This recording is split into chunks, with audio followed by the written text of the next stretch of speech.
오늘의 정석입니다. 토마토 투자자문 김정수 운용역입니다. 안녕하세요. 네, 안녕하세요. 네, 마이크론 실적 발표도 나왔고요. 어떻게 보시는지도 궁금합니다. 그리고 오늘 장에 우리가 집중해봐야 될 부분이 있다면 알려주시죠. 단연 반도체가 될 것 같습니다. 오늘은 순서로 치면은 4번이라고 볼 수 있는데요.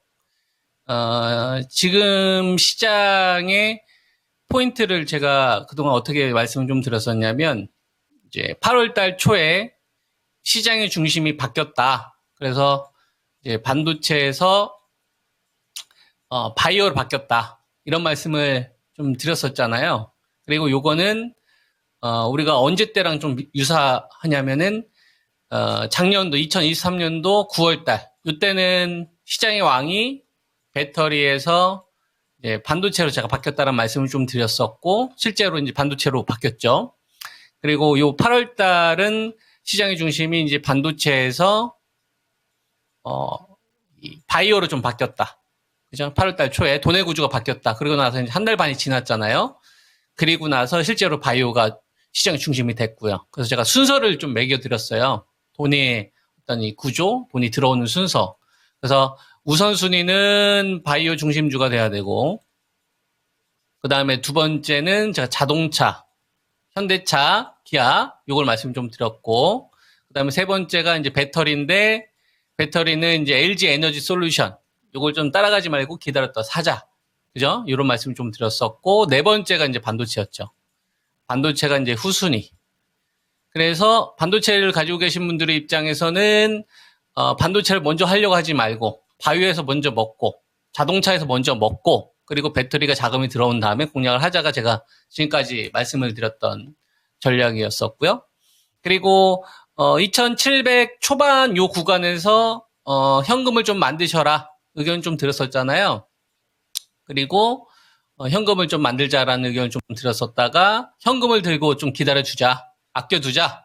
그래서 2710에 만든 현금을 얼마에 사냐면은 2550에 매수하자. 이게 제 전략이었죠. 그리고 이때 제가 여러분들에게 목표치를 미리 제시해 드렸었죠. 그죠? 목표치를 미리 제시해 드렸었잖아요. 시장이 급락했었을 때. 2650. 그잖아요? 그죠? 2650은 2650이 왔을 때 여러분한테 제시한 숫자가 아닙니다. 2500과 2500의 매수 의견을 드렸었을 때 미리 제시해 드렸던 숫자죠. 그리고 이제 2650이 왔었을 때 제가 그런 이야기를 했었어요. 요 숫자를 넘었을 때 바이오 중심주, 삼성 바이오로직스, 알테오젠, 그죠? 유한 양행, 셀트리온, 리가캠 바이오 뭐 이런 주식 있잖아요. 시장의 중심으로 제가 이야기해드리고 있는 주식들. 이들 주식하고 자동차, 현대차, 기아가 끌고 가면 이거는 목표치를 조금 더 두고 가야 되는데 얘네들이 끌고 가지 않고 나머지 이제 주식들, 뭐 배터리나 이런 주식들이 반등이 나오면 요 구간에서 수익 실현 한번 하셔라. 이게 제 전략이었어요. 그죠?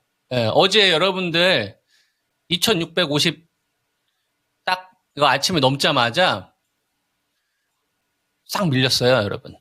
요 기간 동안에 아마 바이오도 꽤 많이 차익 매물이 나왔을 거고 그 다음에 배터리도 올라가다가 상승폭 다 줄였었을 거고 반도체는 아침이나 오후가 별반 움직임이 차이가 없었을 거예요. 왜냐면은 반도체 쪽은 거의 매수가 없었었으니까. 이거는 뭐랑 상당히 유사하냐면은 작년도 그 2023년도 그죠? 10월 30일 이때 제가 여러분들에게 2350 매수 의견을 드렸었을 때입니다.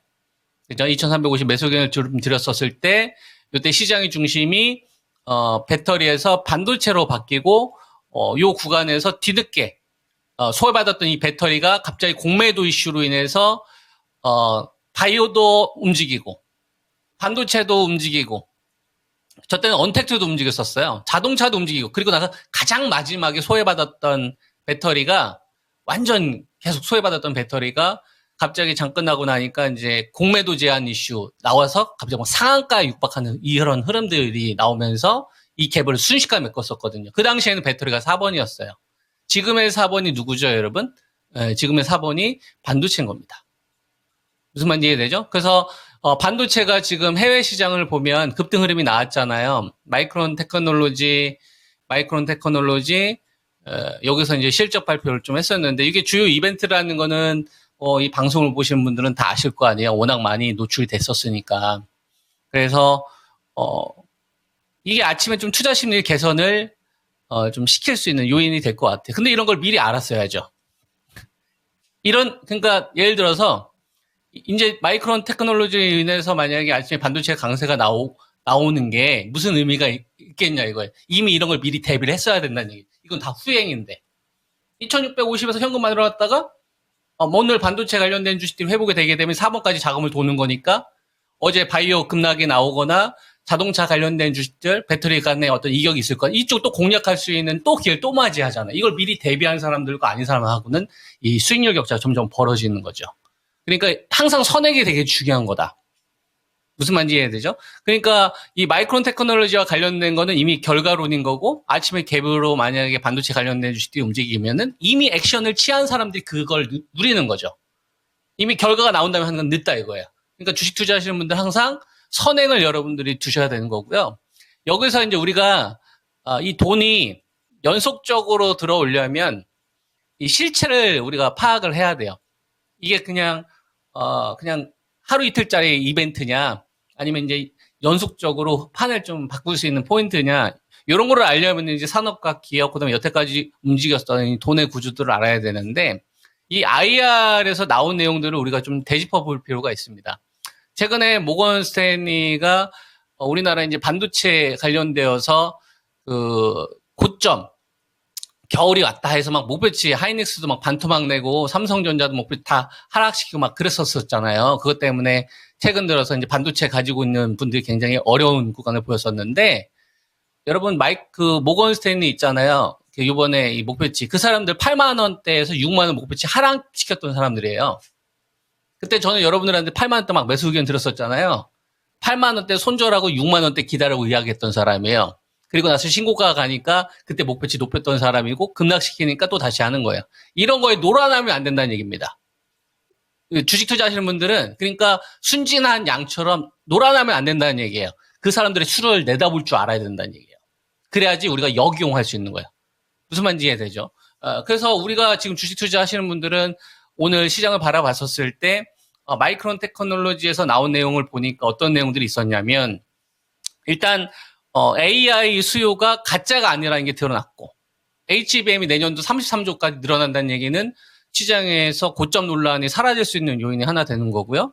그 다음에 중국 쪽에서 이 레거시 제품을 출하를 해서 스마트폰 업체들이 재고를 쌓이고 있고 이게 상당히 오랜 기간 지속될 수 있는데 안 이러잖아요. 고객들 계속 반도체 재고 줄어들 것 같고 오히려 디램하고 랜드는 10% 이상 증가할 것 같다. 그러니까 루머에 칼질을 하는 거 아니라고 이렇게 된 거예요. 그러면 이거는 무슨 생각으로 할 수 있는 거냐면 저가 매도세에 동참한 사람들만 바보 된 거예요. 이걸 잘 아셔야 되는 겁니다. 그러니까 현재 실무에서 뛴 사람 아니라고 니들이 생각했던 것처럼 고점 논란 아니라고 원래대로 나 주가 복귀시켜줘. 감에도 있었던 거 원상 복귀시켜줘. 나 4번인데 그죠? 4번인데 나 뒤늦게 낙폭가대로 인해서 저가 매수 시켜줘. 바이오만 올라가냐? 배터리만 올라가냐? 자동차 니들만 올라갈 거 나도 좀 살려줘가 오늘 시장의 포인트가 되는 거예요. 그러면 이거를 우리가 돈으로 반영을 하는지를 봐야 되는 겁니다. 제가 여러분들한테 말씀드렸던 이런 포인트들이 돈들이 그래 이제 그동안 산업 간의 이격이 여러 가지 발생이 됐는데 이제는 마이크론 테크놀로지 실적 발표했고 그다음에 화장품 사이에서도 조절을 좀 했고 밸류 싸움도 했고 그다음에 조선주들이든지 배터리와 관련된 이런 납폭가들도 어느 정도 반등이 나왔잖아요. 그리고 바이오 제약에서도 차익 매물이 나왔지만 중장기 추세는 유지를 해주고 있는 거니까 속도 조절하고 있는 구간이니까 오케이 박스권을 일단 유지하는 거에 대해서는 지속해야 되겠다. 일단 시장이 저는 이렇게 결정했다고 보고 있고 오케이 좋아. 그러면 앞으로 내가 너희들한테 이 박스권을 벗어날지 말지 지속될지 힌트를 줄 테니까 요거대로 너희들이 나타나는지 잘 추적 한번 해봐. 돈들이 이런 메시지를 우리에게 주고 있다라고 이제 보는 거예요. 그럼 그걸 어떤 기준으로 바라보느냐를 보는 건데 종합주가지수가 어제 맞고 밀린 자리가 2663이에요, 여러분. 안 중요합니다. 2650이 중요해요. 아시겠죠? 얼마가 중요하다고요? 2650이 중요한 거예요. 자, 그리고 그 위에 2700이라는 자리까지 약 50%의 범위를 둡니다. 잘 들으세요. 2650과 2700, 요 구간에서, 자, 보세요. 세 개의 종목이 치고 가야 돼요. 저 구간에서 유동성을 키우려면. 무슨 말인지 이해되죠? 첫 번째가 이 바이오 제약에서 유한양행이 치고 가야 돼요. 바이오 제약이 유한양행이 치고 가야 되고, 그 다음에 자동차 쪽에서는 현대 자동차가 치고 가야 돼요. 잘 들으세요. 그 다음에 세 번째는 반도체 가운데서 SK 하이닉스가 치고 가야 돼요. 자, 몇 개 종목 얘기해서 딱 3개. 바이오에서 1등 유한양행, 자동차에서 1등 현대차, 반도체 1등 하이닉스. 얘네들이 3조 이상의 자금을 동시에 쏘면 이건 2650과 2700까지 가는 거고, 얘네들이 3조 이상의 자금을 가지 않고 하이닉스는 갔는데 삼성전자는 좀 안 간다거나, 삼성전자는 올라가는데 하이닉스 잠깐 올라가다 꼬리 단다거나, 유한양행은 가는데 알테오젠은 빠진다거나, 이해되죠? 유한양행 빠지는데 삼바는 막 간다거나, 삼바는 좀 쉬는데 셀트로만 간다고, 뭔가 동저 흐름 안 나오고, 현대차는 갔는데 기아는 안 가고, 현대차는 빠지는데 기아는 올라가고, 무슨 말인지 이해되죠? 아니면 얘네들 다 안 가고 배터리만 급등 많이 나온다. 그러면 이건 상단인 거예요. 그럼 오히려 현금을 더 늘려야 돼요. 무슨 말인지 이해되죠? 근데 만약에 이게 얘들 3조 이상의 자금을 끌고 오면서 다시 유한양행과 현대차와 SK 하이닉스가 2650 요 부근 왔는데 3조 이상의 자금을 끌고 오면서 나머지 섹터도 있잖아요. 2등 애들한테. 유한양행은 알테오젠, 삼바, 셀트리온 뭐 이런 애들 주식 있잖아요. 현대차는 기아 이런 애들. 그다음에 하이닉스는 삼성전자, 한미반도체 이런 애들까지 막 퍼지면서 3조가 5조까지 섹터 전이 되면 이건 2700대까지 가는 거예요. 그러면 이건 다시 살려내는 겁니다. 무슨 말인지 이해되죠? 이렇게 이제 포인트를 보시면 되는 거고, 그리고 나서 만약에 이 2650 갔는데 만약에 바이오를 살려놓지 않는다. 자동차를 살려놓지 않는다. 그러면 요 구간에서 현금을 만들어 놓으셨던 걸 어디서 기다려야 돼요? 제가 여러분들 꾸준히 제시해드리고 있는 2460과 2430에서 받을 현금을 만들어 놔야 되는 겁니다. 요렇게 이제 보시고요. 그리고 반도체 쪽에서 하이닉스가 돈을 끌고 올 때 얼마의 가격을 제압을 해야 되냐면 19만 5천 원과 20만 5천 원 사이를 강하게 돌파를 해야 돼요. 무슨 말인지 이해되죠? 요게 아니면 박스권 유지인 거고 비추세 지속인 거고 섹터 간에 뭐가 나오는 거냐면 이걸 줄이는 과정으로 가는 것이다. 그러니까 산업 1등주를 계속 사고 파는 거예요. 여러분 제한된 유동성 있을 때는. 이러한 좀 포인트를 보시면서 잘 대응하시기 바랍니다. 네, 알겠습니다. 오늘 자세한 말씀 고맙습니다. 네, 성우 투자하세요. 네, 김정수 운영위원과 함께했습니다.